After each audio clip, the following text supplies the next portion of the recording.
Welcome to the Crack The MBA Show. My name is Nupur Gupta and I'm your host. Pallavi Kaul is our guest today and she is an MBA student at INSEAD. At INSEAD, Pallavi is VP Empowerment of the Women in Business Club and VP Gender Equality of the Social Impact Club Endeavor. Prior to INSEAD, Pallavi has worked in consulting at FSG and Kearney. Pallavi also participated in the Startup Summer Tour, where she toured 4 European cities, speaking with founders and VCs in the edtech space. This summer, Pallavi is interning with SAMA Sidekicks, a startup which curates fun activities for children. Hi, Pallavi. Thank you so much for joining us on the show. Thank you, Nupur, for having me. Pallavi, to begin, can you tell our audience a little bit about where you grew up, your college education, and your work experiences prior to INSEAD? Sure thing. I was born and brought up in Delhi.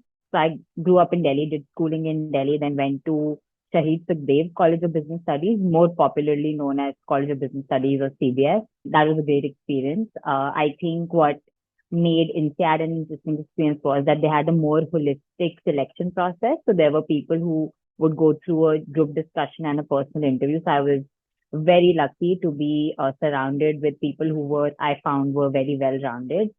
And so I did that. I did my bachelor's in business studies. And then, right out of college, I started working with Kearney. I was there for 3.5 years. I started off as a generalist and then I started specializing in consumer goods and retail because it was just something that was more relatable and I enjoyed stuff like fashion, beauty. So yeah, it was just something that spoke to me naturally. And then 3.5 years into it, I really sort of rethought about my goals and I really thought back so I'd done a few projects with Teach for India when I was in college. And I realized that there was a lot of fulfillment that I would get from those experiences. And I thought that I want to sort of pursue social impact as a full-time career. And that's when I stumbled upon social impact consulting. And I think it was a great balance of trying to do social impact while leveraging skills that I'd built at 80 Kearney. That's when I pivoted to FSG, moved to Mumbai to work at FSG, spent around 3.5 years at FSG. It was great. I majorly worked in education and women livelihood. And that's where my passion for education as a topic sort of solidified even further. So, Pallavi, after working for about 7 years, I believe, Yeah. that's Yeah. when you went in for an MBA. Yes. And generally, people pursue the MBA anywhere in the range of, say, 4 to 7 years. Can you speak to what the thought process was for you when you were looking to pursue an MBA 7 years into your career? So, to be very honest, I was thinking about pursuing the MBA 4 years into my career. However, life kept happening to me. So I initially, when I first took my first GMAT attempt that year, I just got into an accident and that postponed it for that year. Then I thought about changing tracks of my career. That's when I moved to FSG. So then I was like, okay, let me first meaningfully gain from this experience before jumping into an MBA.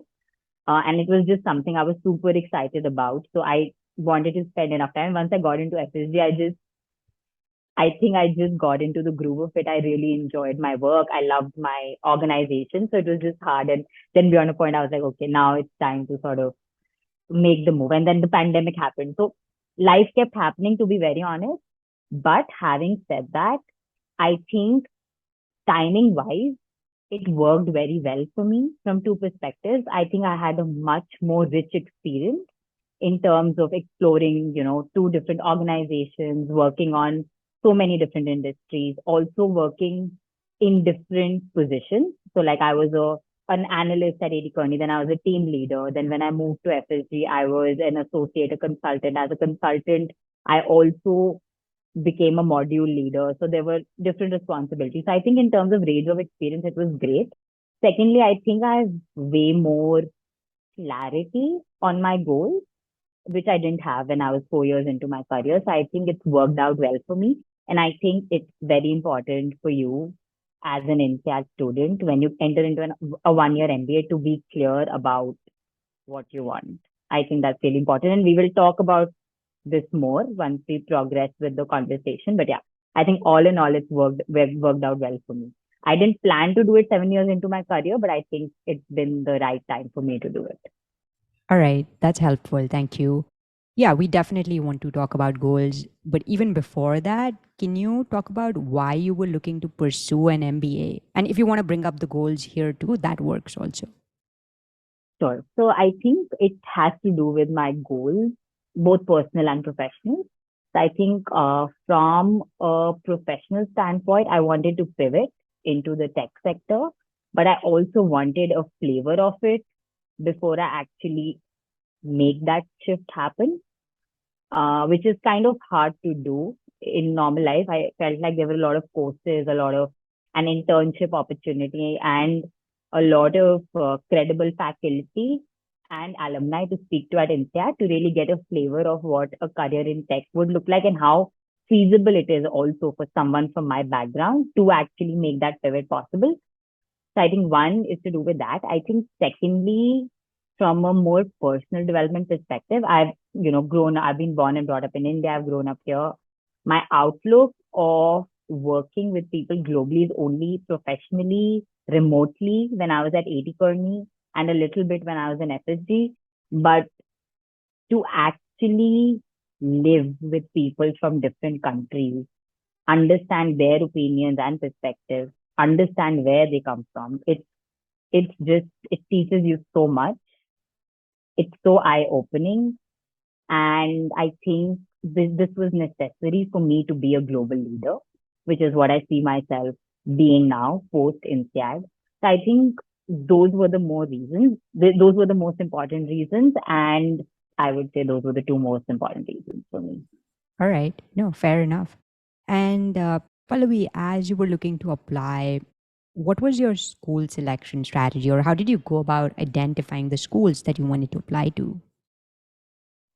Yeah. So I think here, Nupur, you really helped me. I think earlier my strategy, like most students, was by the rankings and like being like, okay, I should do, Harvard, Stanford, or whatever, all of that, just based on rankings. But when once I spoke to you and I spoke to more people who had sort of made selection lists, I sort of tried to see two things more clearly. One is what will help me sort of achieve my goals.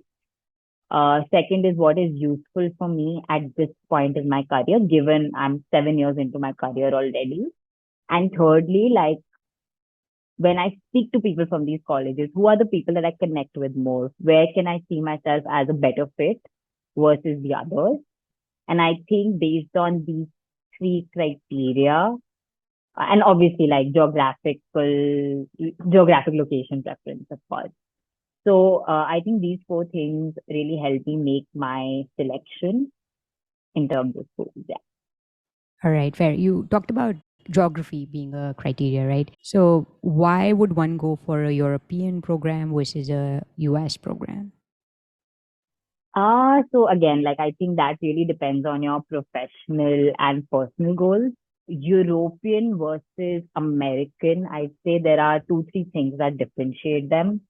One big one, I think, is diversity.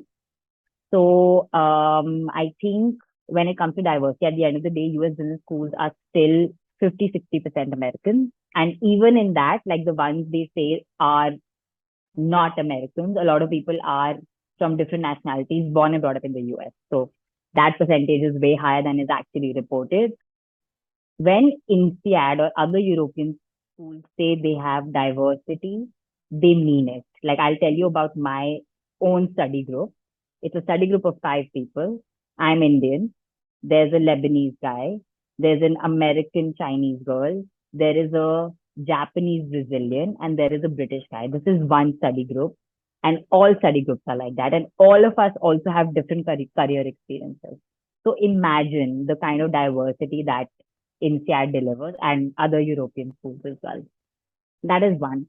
Secondly, I think it's also around how much do you value work-life balance? Are you at a point of your time where, you just want to hustle hard, you want to make a lot of money, If that's your priority, you should definitely go to the US because the hustle, work hard culture is in the US. It is there in some cities in Europe as well. Like, for example, London, it is there, but it's still not to the extent of what you'd find in a New York or in a Chicago, based on whatever I'm hearing from friends who are interning here versus there. But if you seek more work life balance and you're okay with a 20 to 30% pay cut when it comes to the same positions, like in consulting or in actually tech jobs, I think is more similar, both geographies, then you should come to Europe. And again, like this may be just an INSEAD feature. I feel like our batch is like there is a lot of integration. Like we have a lot of big parties. There's a lot of attempt to socialize as a big gathering where there are 100, 200 people. Sounds absurd during COVID, but it happens. And so I think these three things have been great for European schools. However, having said that, if very high rankings, like everybody knowing the name of your college is important to you, go to the US.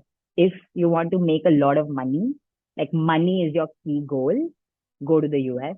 And like if you're in that phase where you're like work hard, play hard type kind of a zone in your life, go to the US. I think there are advantages and disadvantages, really depends on your personal and professional priorities. Right. And I guess one other thing which I can think of potentially, which also can be a factor for people, is the amount of work experience they have, right? Like even Yeah. you, for example, with INSEAD, the average experience being about 7 years. So that also potentially can be a factor where you're with peers who have more work experience, and that automatically obviously changes the dynamic quite a bit, I imagine. More people have families, and the connections you're making are different as well. Yeah. And I think also in terms of this one more point I thought of is that like when you study in Europe, it kind of opens the world as an oasis for you in the sense that it's all of Europe, it's Middle East, it's Southeast Asia, US also, but only if you have authorization. So these are all sort of places that are open at India during even during summer recruitment. People had offers from Europe, Dubai, Singapore, you name it, essentially, like including myself. Like I had an offer from Singapore, I had an offer from Berlin, I had an offer from like multiple places. So people get offers from like multiple locations across the world. Very cool, very cool. And we'll talk about that a little bit more later as well. Pallavi, we've talked about it a lot generally, right? But can you also specifically share why INSEAD for you? One is that I knew a lot of people at INSEAD. I don't know, like when I would speak to people at INSEAD, like it felt like I was speaking to a cult. Like it was like, you have to come to INSEAD. Like it's the best year of our life. And I like everybody I spoke to was so enthusiastic about it and spoke about the community so highly. And community is very important to me as a person. Even when I choose an organization, for me, it's very important to work with people that I connect with. So I think that was a very, very important perspective for me that I am a part of a collaborative community. And while everybody will say that about their business schools, with INSEAD, it really is true. Like I can tell you that everybody's out there to help you. There is competition, but there is healthy competition. People are willing to help you. They are not going to be petty. They are not going to be petty at all, actually. People are super helpful. You reach out to anyone for help and they will come back with 5 things they can help you with. It's been incredible from that perspective. Second was, it was a 1 year course. For me, I thought that I could deal with it given that I have 7 years of work experience. I'm quite clear on what I want. So I thought that it made much more sense from a return on investment perspective than it did for me to eventually like spend 2 years out of the workforce, pay that kind of money. From a return on investment perspective, made much more sense. And it was a great, like, it's a great school in terms of ranking, brand name. From a diversity perspective, I wanted to be in a diverse environment. And what I heard from people at INSEAD was that it just cannot get more diverse than this. And I saw that on day one, like with all the placards in the big auditorium on day one, I was like, okay, wow, this has been the right decision in terms of diversity. And fourthly, like personally as well, like my sisters been living in Zurich. So it was nice to also be close to just some sort of semblance of home. Like if I'm ever feeling low, I can just take a train and go to her. So yeah, I think these were the reasons, to be very honest, for me. And one thing related to my goal also is that eventually I think I will go back to Asia. And I think just the access that INSEAD provides you to both Europe and Asia is unparalleled. I think it's a good mix of going from a developed market to a developing market. Yeah, no, absolutely. And we will talk about the presence in those two regions as well a little bit later. But before that, I would also like to talk about the admissions process. What do you think were the top two or three factors that helped you succeed in your application to INSEAD? Sure. So I think firstly was, I think the essays, and thanks to you, Nupur, like I think I was able to really tell a story where a lot of vulnerable and deep stories from my life came out. Like there were a lot of very genuine things that happened in my life that sort of shaped my goals and, shaped what I did with my career as well and how I sort of developed personally and professionally. So I think it was really talking about those stories. Like if it helps, I can give an example. Like the accident I was speaking about earlier, like I spoke about that, how I felt in that moment, how it gave me time to rethink my goals, how I pivoted my career. So I think just being vulnerable and telling an authentic story in the essays, I think really made my application stand out. So I think that was one that was important. The second thing I think that helped me was that during my interviews, I think I was not stressed anymore. I think I'd had practice from my earlier interviews. And I think I just took them as conversation and not like somebody is judging me or judging everything I'm saying. I took them as like I'm speaking to someone and I'm having a conversation. And my entire interviews were the most easygoing, chilled out interviews. Like they were so good.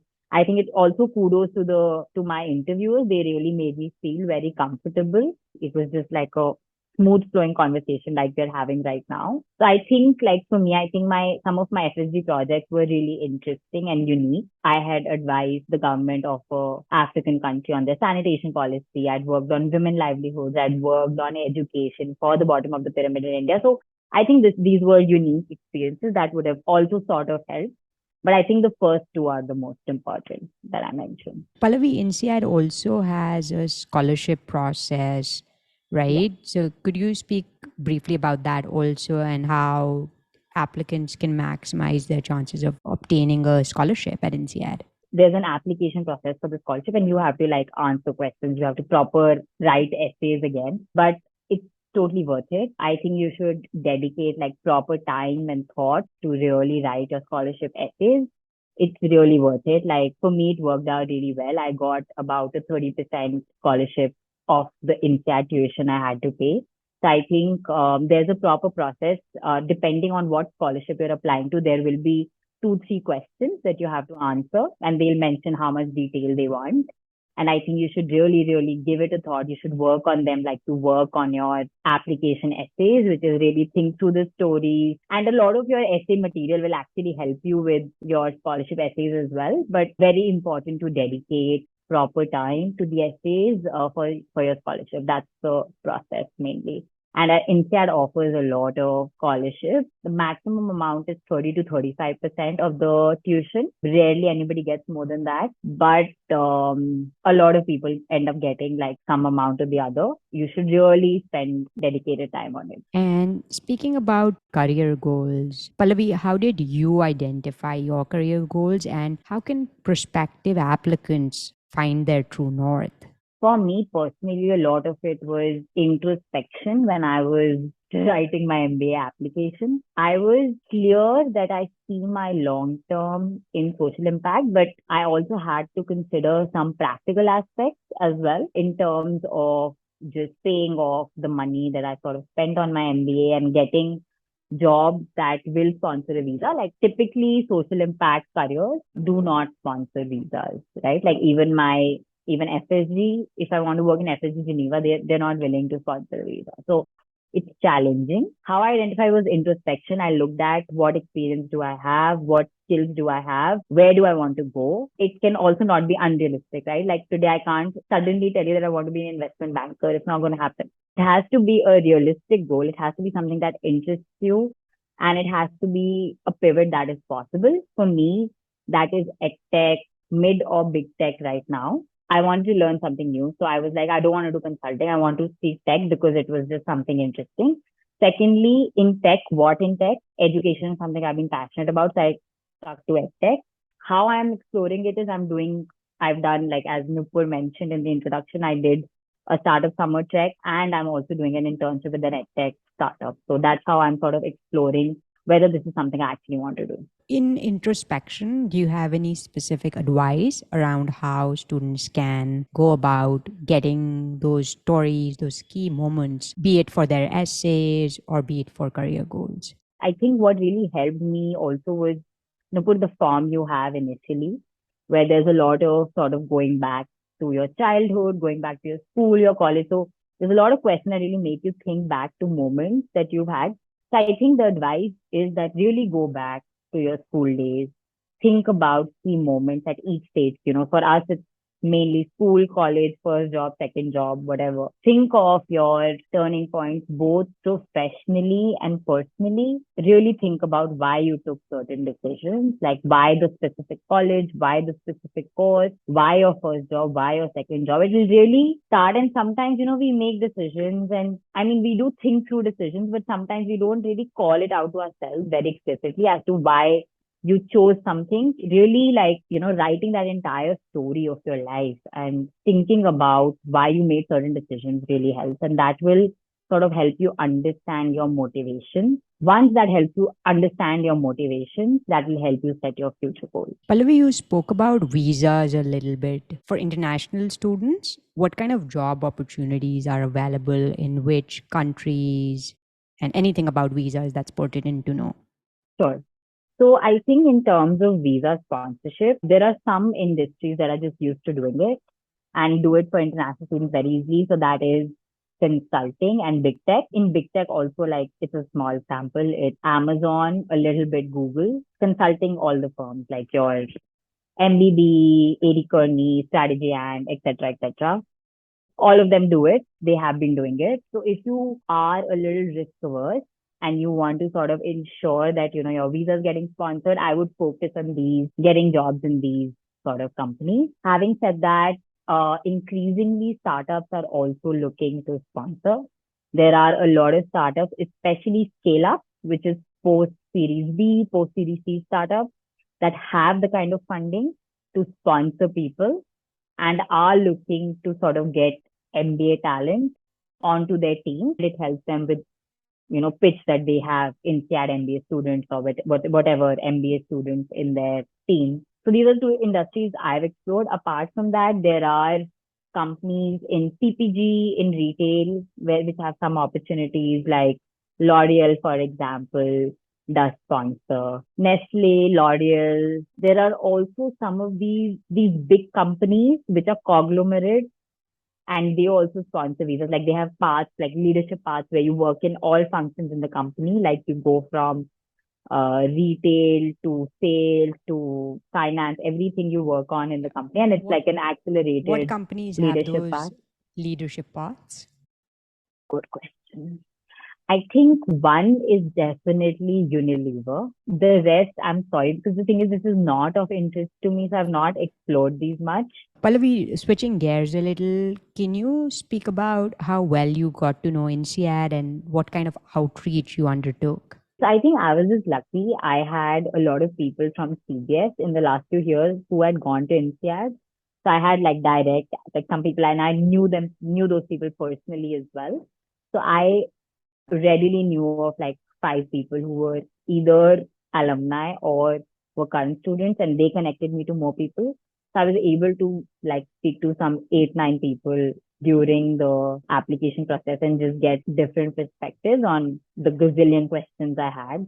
So I think that, but I would say you'd be surprised. Like, for other schools, I did a lot of cold outreach as well. on LinkedIn, and there were people who would get back to you. So, in case you don't have that network, do not be disheartened. In fact, I also reply to a lot of cold messages on LinkedIn that I keep getting. So, like, reach out to people, like, someone or the other will get back and sort of talk to you about your questions and your experience. So, it's not something to be discouraged about if you don't have that network already.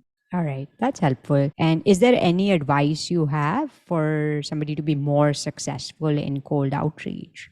Yeah, I think it's important to mention why you're reaching out to them. So, like a brief message, like if you just send them a connection request, it's not going to happen. You need to sort of brief them about the fact that, oh, I'm an INSEAD applicant.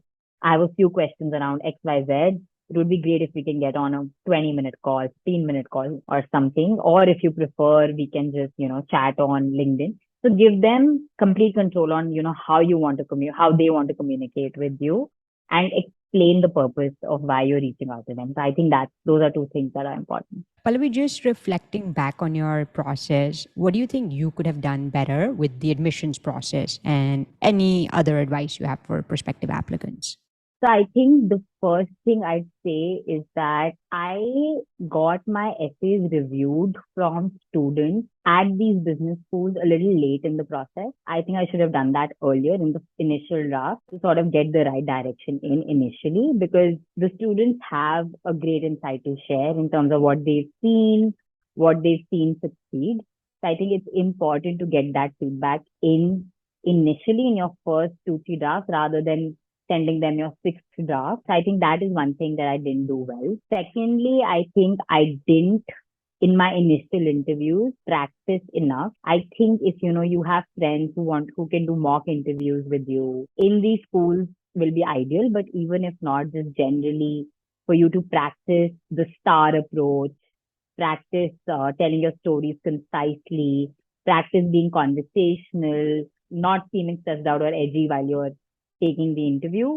I think all of these things are really important. So practice, practice, practice. Like mock interviews are really, really important. I think the third thing, I mean, I could have gotten a higher score in my GRE, but I guess that everybody knows that you need to apply with a good score, especially as an Indian.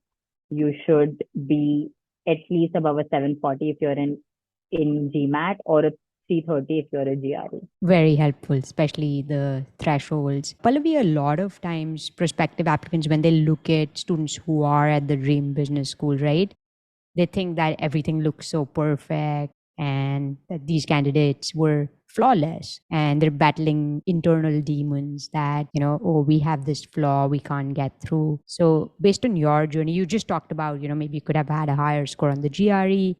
So can you talk about, maybe perceived weaknesses in your candidacy, and how did you overcome that barrier? Sure. So I think for me, one biggest thing, as Nupur also mentioned, was the score. So I had a 328 out of 340 that I was applying with, which was slightly on the lower side.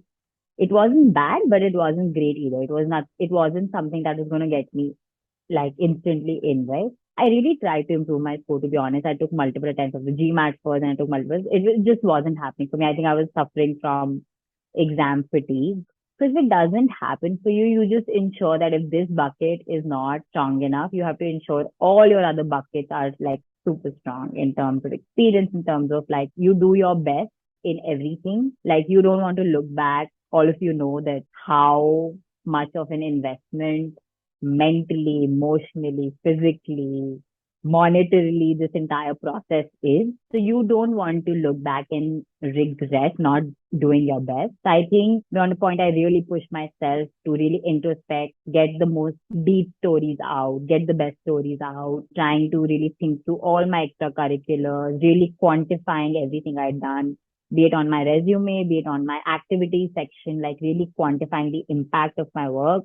So just ensuring that everything else, whatever I had, I presented it in the best way possible to overcome like that slightly lower score. That was one thing that was lacking.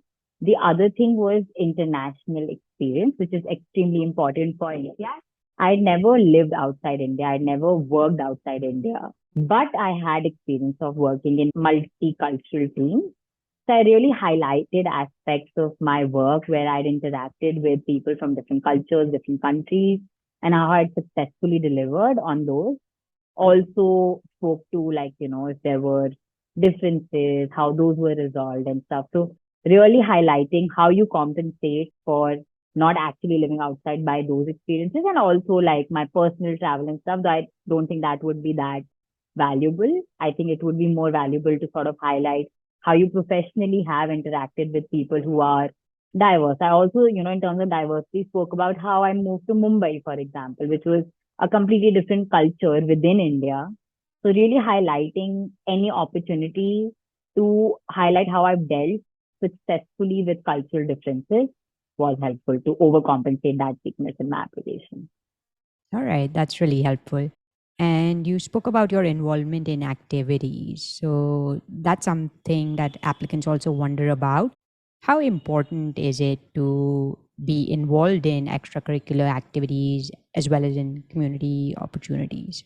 I think it is important in the sense that it shows, like, I think from an organization perspective, it just shows the reviewers just how involved you are in your organization. Like, for example, I did a lot of initiatives within my organization in terms of social impact, in terms of wellness and stuff, gender equity as well. But I think it just shows how dedicated and involved you are in your organization. They ask you for it so many times in the application. Like there are questions around that in the essays, and there's a separate section in the application form to fill it. So I think they do want to see, how you, like, you're not just someone who studies, does their job well, but also multifaceted, because they're, I think, looking for people who are more well-rounded. So it is important to highlight anything you've done, right? Like it can be any sort of initiative you've taken at work, any volunteering you do outside work, any dance classes you're taking. It can be anything, but it's important to sort of highlight the interests you have, because it just helps conversations as well. Like your interviewers will talk to you about your interests and your involvement in activities as much as they'll talk to you about you. So it kind of also makes you an interesting person to really talk about more holistic things than just doing well at your job or doing well in school. Coming to INSEAD, Pallavi, how does one choose between the two campuses, Fontainebleau and Singapore? I think for this, it's both a personal and professional choice. If you want to recruit in Europe, you ensure that you're in Europe for P4, P5. P4 mainly, that's when the And recruiting, what's P4? sorry, it's the fourth period. Instead is divided into five periods. P4 for both the intake, January and the July intake. Both have P4 as their key recruiting, full-time recruitment season, which is the fourth period. So you have to ensure you're at the campus that you want to recruit in full time in P4. So that's important. There is no internship in the July intake. There is an internship period. There's a summer in the January intake. That is why the January intake is till December. It's a 12-month period as opposed to the September to August to July intake, which is 10 months. And you also have to be in the campus where you want to intern at in P3, the third period, which is right before the summer. Second is just in terms of experience. Like for me personally, I was like, Singapore is like right here. I've lived in India all my life. I want to explore Europe. I want to travel around Europe during my weekends. I want to recruit in Europe as well. So I want to understand more about the region. So it can also be something as personal as that, because you'll see a lot of Europeans actually go to the Singapore campus, and a lot of Asians actually go to the Europe campus because they just want a change, right? Also, it depends on what weather you want. Like some people actually make the decision based on weather. They're like, oh, January, it will be much more pleasant in Singapore. So let's start in Singapore and then maybe come to Europe during the summer, and then let's go back to Singapore when it gets cold again. So genuinely, like I'm doing P5 in Singapore because it's going to be terrible in France weather-wise, and the bigger graduation happens in Singapore for the December batch. And for the batch that graduates in July, the big graduation happens in Fontainebleau. So everybody, 80% of the batch graduates in Fontainebleau. So that's where the bigger graduation happens. So yeah, it can be something as little as weather. Yeah, those are some helpful considerations. And how long is a period? 2 months. Picking between the August and January intakes, can you speak about the considerations? So the first consideration I think would be that if there's something you want to explore and you're not sure about, definitely go for the January intake, because you have the summer to do something that you've not done before. You have the summer to test it out. So I think that's helpful. Secondly, if you're someone who wants to do investment banking, you have to do the January intake. There is no option to do the other intake because you will have to do the summer recruitment and you get the summer to work with them and then you get offers. So if you want to do investment banking, that is your only option. I think it's also quite interesting for people who want to do consulting. Like there are people in my batch who already gotten offers from Bain London, McKinsey, whatever, MBB or Strategy and or 80 Kearney or whatever. And they will be given full-time offers as well. Most likely, like you really have to do something very wrong to not land the full-time offer. 95% of them will get the full-time offer. So I think it's also like if you're really set on consulting, I think it's great because it gives you two chances. You can prepare during the summer. God forbid you don't make it, you try again. And you have more practice because you've already done it once and then you just make yourself better. You know what to work on. Pivoting to consulting, you've not done it before. I think this is a great time to sort of get two chances at it rather than just one. For people who are sponsored, I think the July batch makes much more sense. You spend less time out of the workforce. You don't really want to recruit, right? You're here for academics or whatever, want to explore entrepreneurship, whatever your goal is, right? You can do that in 10 months. The July intake is also better for people who just exactly know what they want and are either going for easier pivots or are going for easier pivots. I mean, you did boutique, like you were doing consulting in a boutique firm. Now you want to do consulting at a big firm, for example. You're not really changing too much.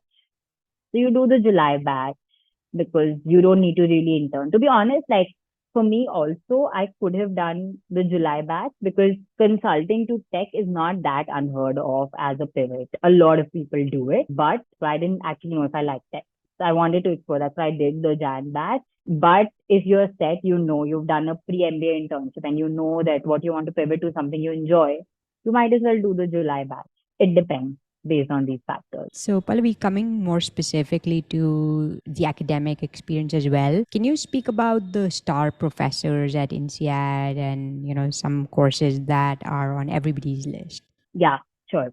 So I think now I've started like enjoying the academic part of it instead a lot more because we have electives now. Earlier it was core, and for me, the core subjects weren't that interesting because I'd already done that in my undergrad, a lot of it. So I think it's gotten way more interesting for me now. But initially, I'd say what I really enjoyed in the core courses. So we had this prices and markets, which is basically microeconomics. And we had this professor Vlad.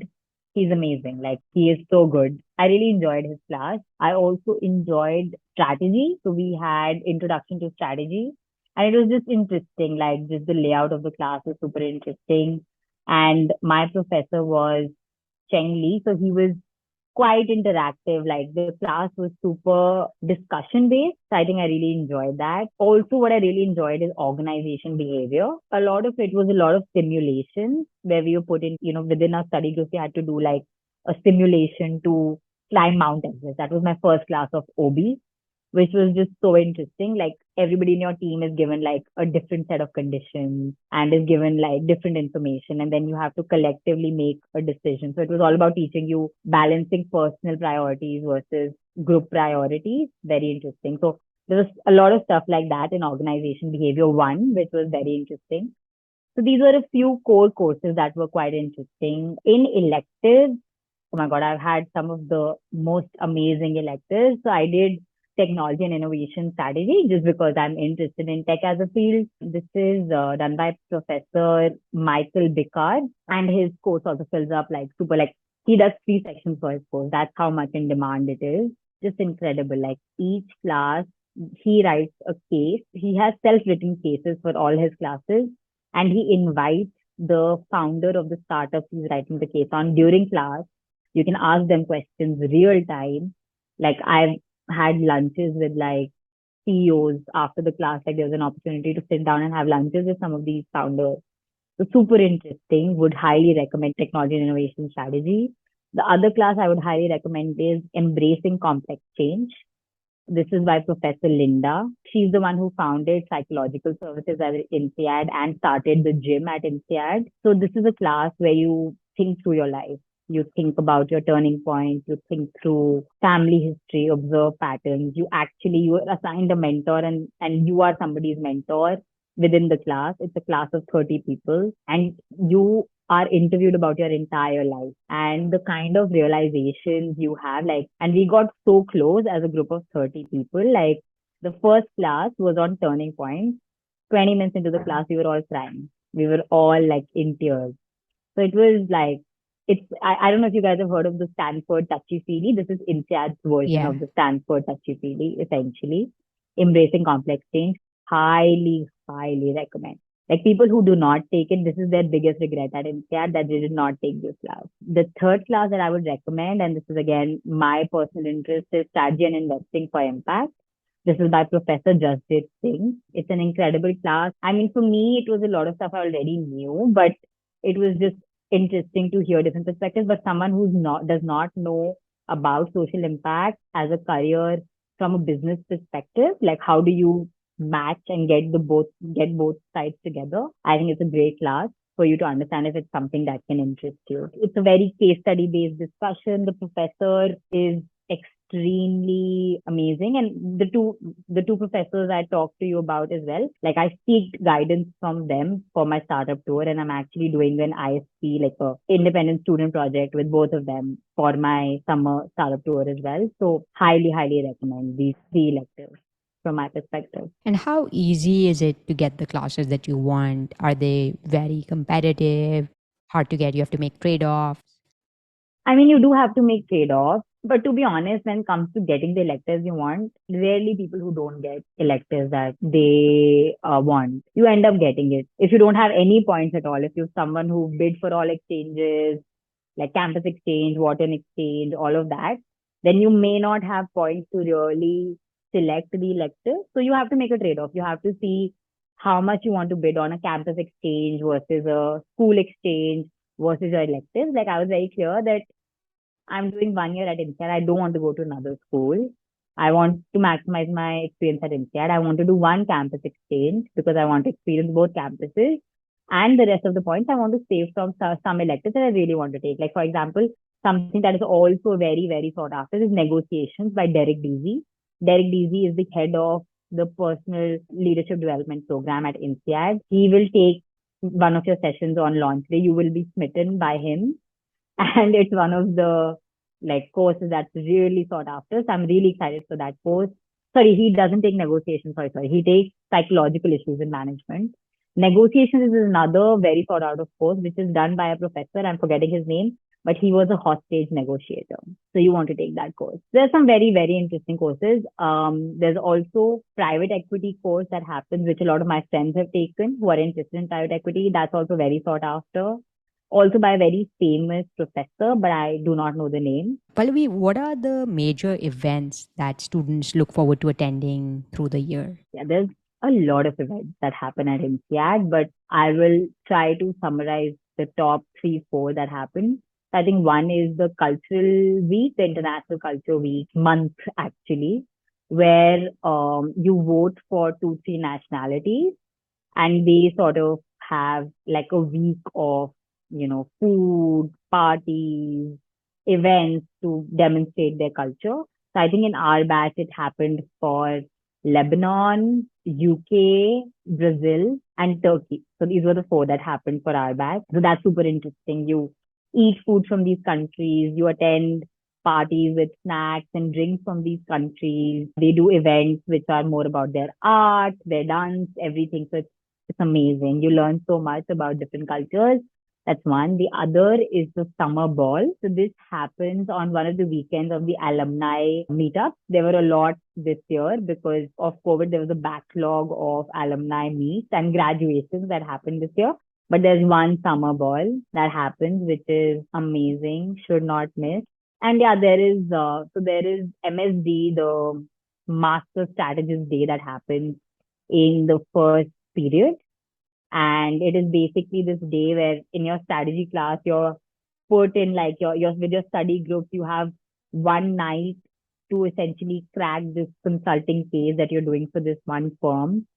It's quite intense. It's amazing. It's a experience that you would not forget. And again, there are a lot of like things happening based on your batch. Like, our batch did things like there was an Australian day. We as the Indians did a Bollywood night. So there's stuff that keeps happening, like different culture groups keep organizing different things. There's a Chinese New Year that was celebrated. So there's a bunch of things that keep happening. Just keep your eyes open and see, what you want to attend, what interests you. Pallavi, a lot of people are concerned about their ability to make a career switch through a 1 year or a 10-month MBA. So, do you think it's possible to make a career switch from, say, like a non consulting career to consulting, a non banking career to banking, and a non tech career to tech? Because thinking of those three as some major opportunity areas. So I think from a non-consulting to consulting, very possible. They are looking for people from diverse backgrounds.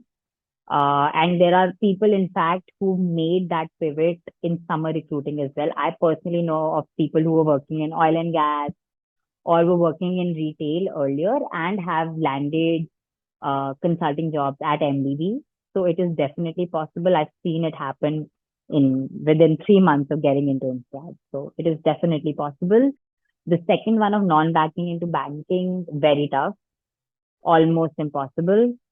Rethink INSEAD if you want to do that. I think people who have succeeded are people who had finance or backgrounds or have worked in finance related jobs.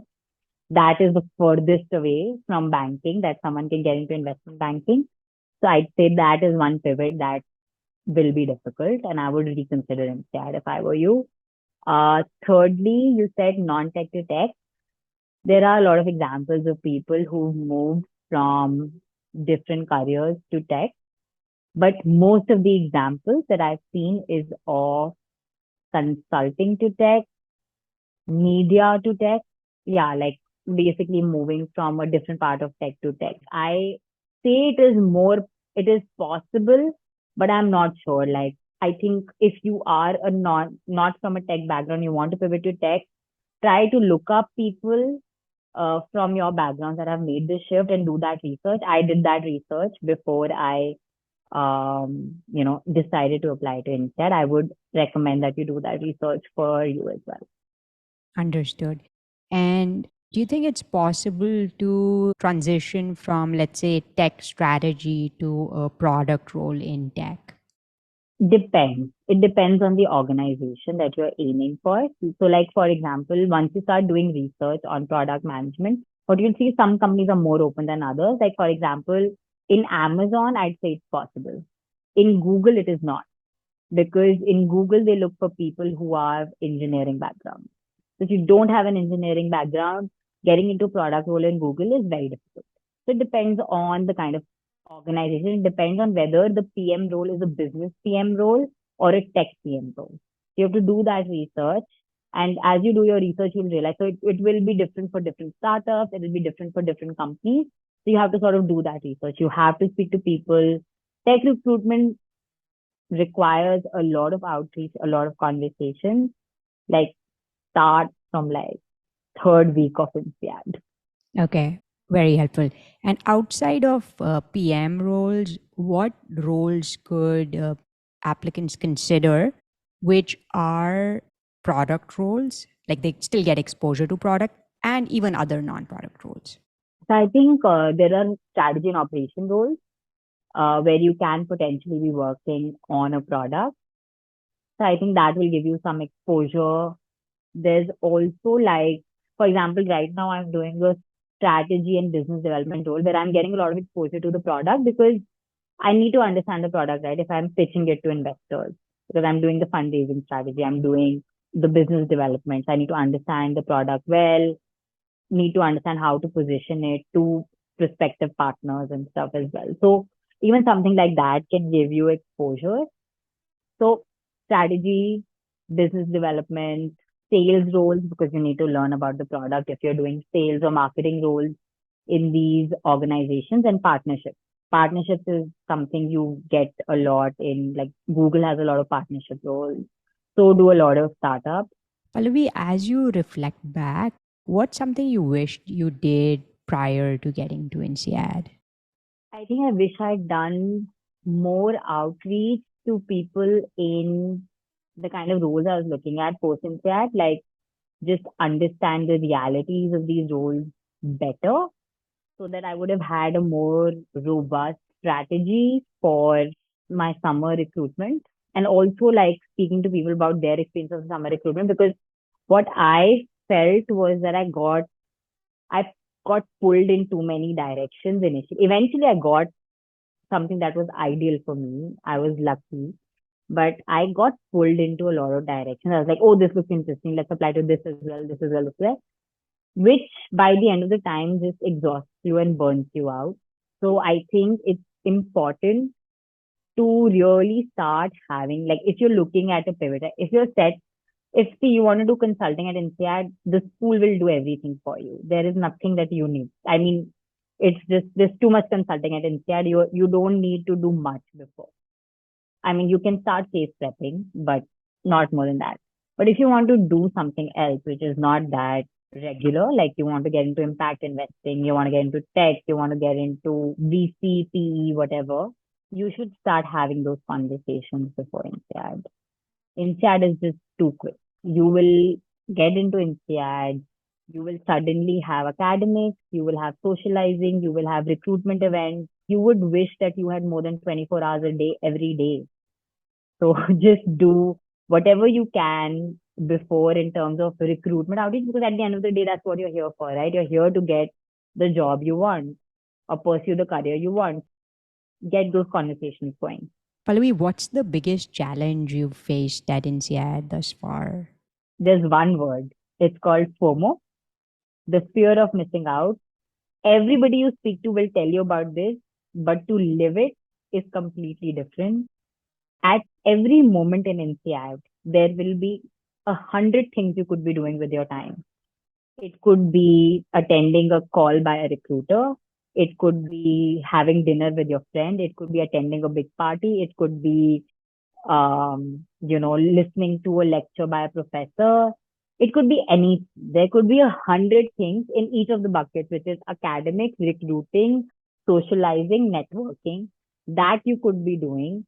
And every moment you have to make a decision. Like you have to be on all the time. You have to plan your week ahead.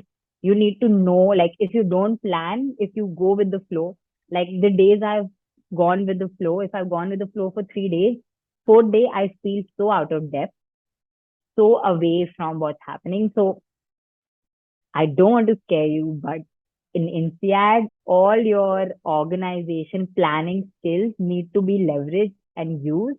And you need to remind yourself at the end of every 1 week, every 2 weeks, what your goals are, why you're here, and not get distracted, because there is a lot to distract you at MCI. There is a lot. You will understand once you start MBA.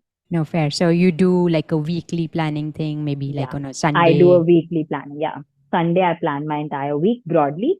Obviously, there is some buffer for flexibility, but I try to plan in terms of I set goals in terms of what I want to achieve every week. Switching gears a little, Pallavi, can you tell us about the housing situation? So, where do you live? What neighborhoods do students majorly populate? Yeah, so I can tell you about Fontainebleau. I don't know much about Singapore at this point. So, Fontainebleau is a small town. You can literally walk from the beginning of to the end of the town in 40 minutes. So, essentially, a lot of people end up living towards the central market. A lot of people live in around Rue Saint Mary and Rue des Ferrars. A lot of those houses are around these two streets. And basically, there are two kinds of accommodations that you'll find. One is shared houses. I also live in a shared house. And the second is apartments, like individual, either smaller apartments with two, three people, or like individual studios that people live at. So shared houses can range from, I'll first talk about shared houses. Shared houses can range from as low as 5 people to what is the biggest? I think 25, 30 people. Most of them are around the 15, 16 range.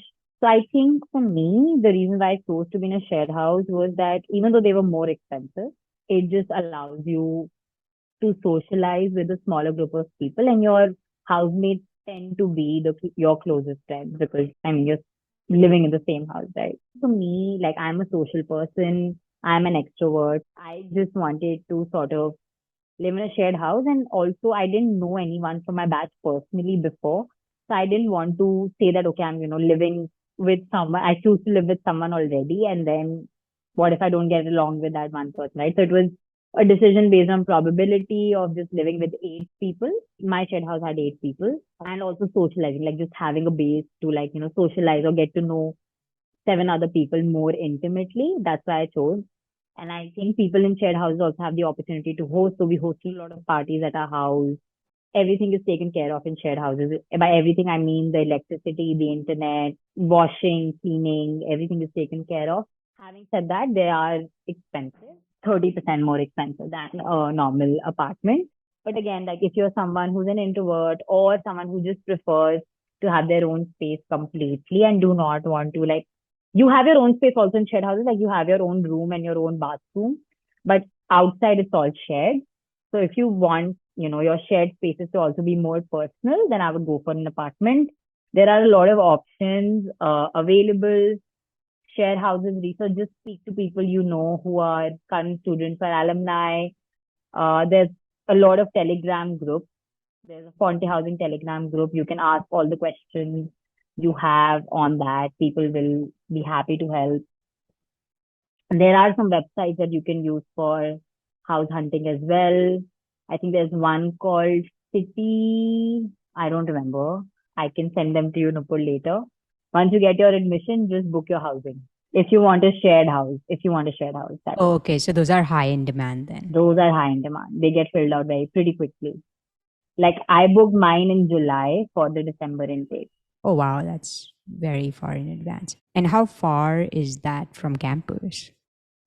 So I think the furthest, so there are some people who end up living in Avon or the end of Fontainebleau, which is 40 minutes. That I would never do personally. But there were people who just wanted to have cars and stuff, or they took bicycles. Cycling is a very like normal thing at Fontainebleau, so you do that. However, like so my house was a 7 minute walk. Was a 7 minute walk, and the new house that I'm living in will be a 3 minute walk. And how do students engage outside the classroom? Like one thing you were talking about was like parties and some of these events. Are there any other opportunities? Yeah, so there is Freddy's, which is our cafe slash bar. And, after classes, you'll just see people getting a coffee or a drink at Freddy's. And there's like a nice area where you can sit. There's couches.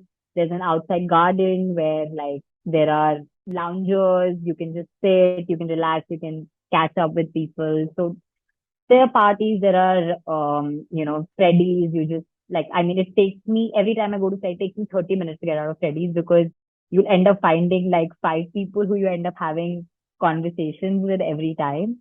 So like, if I am late for a class, I do not go to Freddy's. I find an alternate route to reach my class. So Freddy's is one. Second is parties. Third is like there are smaller dinners. There are club meetings. There are mixers that are organized. When we get back after the summer, the J batch is incoming. So there's already like a launch week planned and mixers planned with the J batch, like dinners that the student councilors are organized, and there are mixers with them, both formal and informal. Formal that is on campus and informal that is in shared houses. So it's there's a lot of opportunity, and I think it's important to like actually try and mingle with your study group, with your section, like take the initiative as well. You'll always find people in classes who are taking the initiative. It's good to be that person to take the initiative as well, to get people together. All it takes is make a telegram group, suggest a time, suggest a venue, and just make it happen. What's the J term? Which one is that? J is the one that starts in July, like now. The one that graduates in July. Starts in August, but graduates in July. Sorry. It's based on the graduation month. So we are the D batch, the December, because we graduate in December, and the J batch is the one that graduates in July. All right, understood. Very helpful. Pallavi, one thing which applicants are sometimes concerned about in a 1 year program is not having access to a second year class for mentorship through the MBA. Are alumni very accessible? Yeah, so alumni are actually super accessible. Like, if there's someone you're interested in their job role, just explain why you want to speak to them. And the response rate that I've received from alumni has been super high. Like, they're really willing to help fellow insiders, and there's a lot you can learn. Like, if there's someone who's been on a path that you're interested in. Like for me, for example, people who pivoted from consulting to tech was interesting. So I sort of had those conversations with them. There are people who are working in tech companies like Coursera.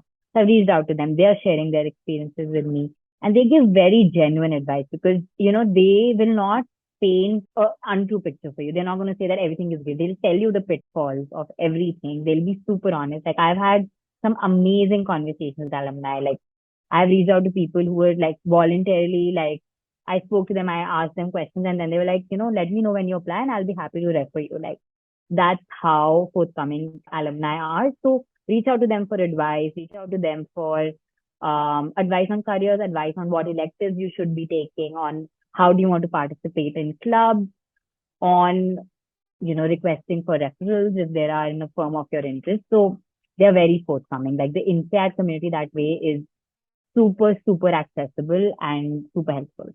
Moving to your involvement in the activities, right? Like the Women in Business Club, the Social Impact Club Endeavor. Can you tell us about the major activities and purposes of each of these groups? Sure. So I think the Women in Business Club, the purpose is essentially to look at different aspects of thinking through the different challenges that women face as part of the workforce and in being business leaders and sort of having those conversations, getting women who've been successful leaders in this space, getting them to talk about their experiences, learning from their experiences, organizing mixers within the INSEAD community because there's so much diversity in experiences, even within like the current students, exchanging notes, talking about initiatives they've been a part of, such as DEI or gender equity, and getting thoughts on how we can, as future leaders, embed those in our organizations as we go forward. So these are a few things we focus on as part of the Women in Business Club. Understood. And what about the Social Impact Club? So the Social Impact Club is broad in the sense that we deal with like different careers that people can pursue as an intersection of business and impact. So there is, social impact consulting, there is working for an NGO, strategy for an NGO, for example, or there is looking at tech firms that are dealing with impact issues like climate tech or food alternatives which are more sustainable. So looking at those alternatives. So there's a lot of like different careers. So the whole idea is that there's actually still very low awareness when it comes to social impact careers. Like people who've actively seeked those out know about them. But people, if I'm someone who's not actively interested, but I would not even know about these careers. So I think the main goal of that club is to essentially first expose the community to social impact careers, the breadth of careers that exist, and actually get people from these industries to speak about their organizations and the work they do. So getting that exposure to the INSEAD community. And secondly, also pursuing initiatives which are more social impact. Like once we kick off P4, we're planning to do a farm visit, which is more about contributing to the local sort of Fontainebleau community, looking at organic farmers and seeing how we can contribute to their earnings or doing stuff. Like one thing that we're trying to do is reduce food wastage within our cafeteria in INSEAD. So, a lot of times like we end up wasting the food that we're eating. So, we are trying to get an initiative around letting people pack their leftovers so that they can eat that later because students will prefer that, they can microwave it later. So there are also initiatives around reducing waste, contributing to the local community, etc. that we have. So those are the two main pillars of the club. What kind of activities do you broadly have? Like you talked about this cafeteria initiative. What are some of the other activities through which you run your initiatives? Our team was just formed in the end of the third period, which was right before summer. So we have a plan of things like, for example, one thing that one of the other initiatives that we are planning to start at INSEAD is that if you notice, like a lot of business schools have the board membership program where we get INSEAD students to sort of be in the boards of non-profits around. So we are actually trying to start that at INSEAD and leave that as a legacy of endeavor, which is starting the board membership program. So that's one thing we want to do. Apart from that, we have like certain ideas on, collaborating with old age homes because honestly, so INSEAD has a bad reputation in Fontainebleau. So we are trying to do some initiatives to actually like really contribute positively to the local community because students in a small town are nuisance essentially. So we are trying to sort of bridge that problem. Apart from that, in from a careers perspective, like just from my network, I'm getting some people from FSG, Dalberg to talk about the careers at these places. We are getting some INSEAD alumni who started climate tech startups to talk about that. There is this whole new space on carbon trading. So we're getting experts to talk about those. So just getting like more information out there and giving opportunities for people to talk to these people about their careers and experiences. And even with the Women in Business Club, are there recruiting opportunities also as part of the club? Actually, this is something that is happening from the company's side. Like we are being reached out to by recruiters to set up events just for women. Like for example, Amazon reached out to us to set up Amazon Launch Lunch. Amazon Launch is one of the programs that they offer for MBAs for just like organized by the Women in Business Club in collaboration with Amazon and just to speak to like a set of women. At INSEAD, there is like a lot of interest increasingly just to get to improve the gender balances in workforce. There's a lot of interest from recruiters to have exclusive events from women where leaders come, women leaders from these organizations come and talk about their experiences of really progressing, how the companies have supported them, and how they have progressed in their careers in these specific companies. So there are a lot of recruiting events as well as part of this club. Understood. And Pallavi, can you talk about the summer startup tour? That sounded really exciting, touring 4 cities. If you could share a little bit about that, that'd be really helpful. Yeah, 100%. So Summer Startup Tour, so it's a initiative by INSEAD Digital where you form a team of 2 to 4 people. Yeah, just backing up for a second, what exactly is INSEAD Digital? So INSEAD Digital is essentially like an umbrella sort of INSEAD initiative, which is about exposing the INSEAD student body to like the latest that is happening in the digital industry.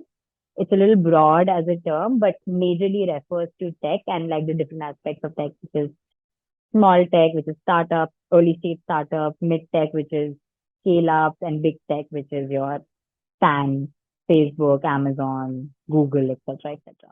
Essentially, like increasingly, INSEAD also like given its reputation of being a consulting school, it's also trying to sort of have a stronger sort of presence in tech careers, and this is an opportunity for students to really explore specific industries within tech. So, as a group of 2 to 4 students, you have to specify what sub industry within tech you want to explore and what's the goal for you to explore that industry. So, for example, for my team, we were a group of 4 and we wanted to explore edtech. And in edtech, we essentially wanted to answer 2 questions. Like one was more around the European edtech industry in terms of, what are the key trends, what are the key challenges, where's the industry going? That was one. And secondly, we wanted to understand how can edtech, profitable edtech startups sustainably serve underserved communities. And here by underserved communities, I mean refugees, people with learning disabilities, people from low income backgrounds. So how can that essentially successfully happen? So these were the 2 goals. So we had to come up with like a deck which presented this goal to the team, the summer startup team that sort of looks at selection.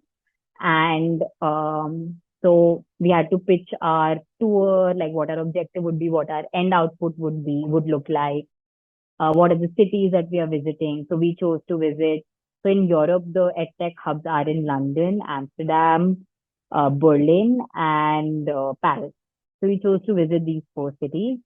And the idea is that you go to these cities and you interview founders, VCs, alliances, whatever is relevant to your research in the particular industry. So over my 4 weeks, I've been able to interview about 30 founders of startups and venture capitalist firms, edtech VCs, and it's been quite interesting and insightful. Like, I guess my main goal was to just understand what's happening and just to speak more smartly about edtech because it's one of the industries that I'm really sort of interested in, and it was quite insightful and it was amazing. I mean, that I guess everybody already knows this, but what you get out of reports and what you actually get from conversations with people in the industry, it's a whole other level. The kind of nuance and insight that you can get, it's quite exciting. And there are about 7 teams like us who are exploring different industries. Like there's a team that's exploring metaverse in Europe. There's a team that's exploring consumer tech in Southeast Asia. So there are like 7 teams in total that are doing different things in different regions. There is a team that is exploring the startup space in Australia and Perth. So there's different teams that are like all over the world. Everybody's doing different things and it's quite interesting. It'll be very interesting to see all our presentations once the summer ends. Very cool. And is this sponsored by INSEAD? Because you talked about making a presentation and getting Yeah. selected. So there is some funding that INSEAD provides. So you get a total of 1,800 euros funding for your tour, which honestly is not that much, to be honest, but it is something. It is something, it'll cover one city, I guess. But yeah, there is some funding that INSEAD gives you if you're selected. Yeah.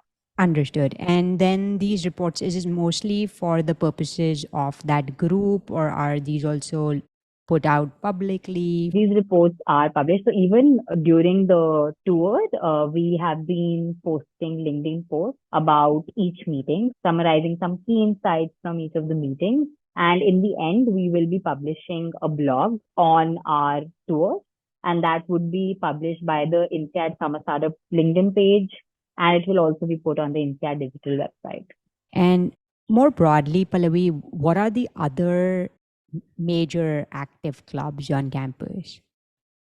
So there is the consulting club, which is super active. There is the TMT club, the technology, media and telecommunication club, that is super active. There is ISIS, which is super interesting. Actually, I would really recommend if anybody wants to do impact investing. So the INSEAD Student Impact Fund, it's a real fund. You actually work with a VC, loyal VC, Canadian VC that real time invests in startups. So it's like you're doing a real job as part of the fund. So anyone who's interested in impact investing, highly recommend joining ISIS. There is the INSEAD Business and Environment Club, which is more around, what is happening in climate tech, more around what's happening in, anything related to the intersection of environment and business at the moment, like ESG, conversations around carbon credits and stuff like that. So that's also super interesting. We have a music band, which is very fun. Like they play at all our events. Honestly, for whatever interest you have, there will be a society. And if there isn't, you can start one. So don't worry. Super, super. Pallavi, can you tell us a little bit about your on campus internship search process and what obstacles did you face and how did you overcome them? Consulting firms just come. There are coffee chats that happen. There's a structured process. There's a lot of resources provided by the INSEAD Consulting Club as well. So you're covered if you want to do consulting. But if you want to do anything else, which is tech, impact investing, PVC, anything like, so in tech, you have one option. Amazon comes for summer recruitment.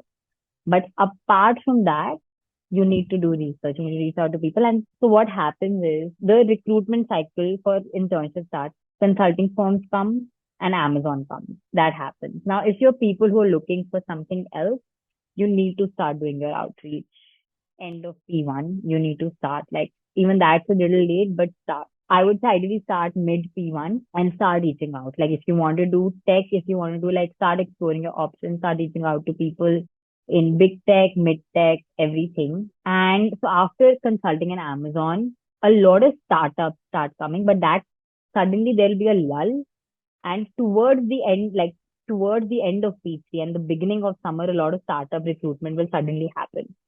They will come. There will be like a lot of recruitment. And in between, there will be industry recruitment. By industry recruitment, I mean, the retail brands, the CPG brands. They will take very few interns. And don't be disheartened if you don't get an internship, because internship positions are way lower than full-time positions. And international students, it's a little harder to get internships versus people who have authorization wherever they are recruiting, because very few firms are willing to sponsor visas for just 6 weeks or 8 weeks. Very few firms. They're only big firms, and even sometimes not big firms. I got a offer from Dell Strategy in Singapore, and they refused to sponsor my visa. So then I was like, why did you select me? Like, you knew I didn't have the visa. So anyway, so like a lot of big companies as well may not, just for like Google doesn't do it for INSEAD students as well. The only people who got Google internships were people who had a Singapore PR already. So there are challenges. Having said that, a lot of international students got internships in the end because a lot of startups were willing to pay for their visas in cities where it was easier to do so. Like, for example, Amsterdam, Berlin, it was easier to get the authorization. So these startups were willing to sort of do it. Or, I mean, you're in the COVID age now, so people are working remotely. Like for my startup, I'm working remotely, so they don't need to sponsor the visa for me. And it's a pre-seed startup, so it's harder for them to do that as well. If you really want to do the internship, then you will find something. But if you don't find something, don't fret over it. Like, honestly, unless you're looking to make a big pivot, do not fret over it at all. Because so even from consulting, right? I'll tell you the stats. They will take, supposedly McKinsey will take 10 people for internship, but for full time, they'll take 50 people. That's the stat. So don't be disheartened. Like your chances in full time recruitment are way more. And I think the challenge, Nupur, you asked me about challenge. I think the biggest challenge, one is just applying because you're feeling the FOMO of applying. Like there were people who came in saying, I'm not going to do consulting, but were applying for consulting recruitment just because it was just the easiest thing, the most structured, accessible thing that would get them the visas. So do not get swept in FOMO. Like be true to why you're there, what your goal is, and stick to it. It may be the harder path, but it's going to be worth. They can also tell when your heart is not in it. One, don't get swept on in FOMO. Second, do not get stressed. The energy on campus when you're recruiting is very heavy. Every room people are casing, so it's very overwhelming. Do not get stressed. Do not spend all your time in the library. Balance your time out. Keep working out. Keep doing whatever self-care routines you have. Keep meeting your friends for dinners, like taking a break. It's very important. I personally did the mistake. I was super stressed and it was visible in my interviews. Like I was automatically waking up at 4 a.m. during my interviews. Like that's how stressed I was. And it was visible in my, I couldn't do quant. I've been doing consulting for 7 years. So that is what stress can do to you. The most important thing in your life is your mental health, is your self care. Do not get stressed. It is okay. You are at INSEAD. You are here for a reason. You will make it through. Do not let the stress get to you. I think those will be my two very important pieces of advice from my experience. Yeah, no, that's really authentic. Thanks for sharing that, Pallavi. Pallavi, one thing there's a lot of chatter about is deteriorating economic climate. What's the outlook that you're hearing about, as you're based in Ponty, especially when it comes to recruiting going forward? So there is talk of a recession next year, but honestly, right now it's not affecting recruitment. At least this year for us. I mean, even the summer recruitment was has been very good. And it seems like consulting firms and big tech, like everybody seems, there seems to be a labor shortage and people are really looking for talent in Europe, in Southeast Asia, in Middle East. So there is actually, at least for this year, and I mean, I'm more interested in this year. It doesn't seem like it's going to affect recruitment. Understood. And for Indian students specifically for full-time recruitment? Which geographies, very high level, do people work in after graduating? So see, typically Indians, they don't know European languages typically. So the most common locations in Europe are London, Amsterdam, Berlin, which have English speaking roles more often than other geographies. In Southeast Asia, in Singapore, and in Middle East, Dubai. I think these are the top locations for post-INSEAD for Indian students. Understood. Understood. Parting thoughts, Pallavi, any advice you have for incoming students to be better prepared to hit the ground running and succeed when they get to INSEAD? I think I just say that try to really introspect about your goals before you come in. Try to have an idea of where you want to get and focus on that because it will be important to customize your CV in terms of initiatives you're part of, electives you're taking, the kind of summer recruitment you do based on your goals. So try to do that. Try to introspect about your goal more clearly. Secondly, talk to as many alumni who have relevant career paths for you as possible before INSEAD and don't be swept up by FOMO and stress. Just keep reminding yourself that you're there for a reason. Very helpful. Amazing. So, with that, we'll bring the interview to a close. Pallavi, thank you so much for taking so much of your time and sharing such nuggets of wisdom. This has been absolutely fantastic. Thank you. Thank you, Nupur. Thank you so much for having me.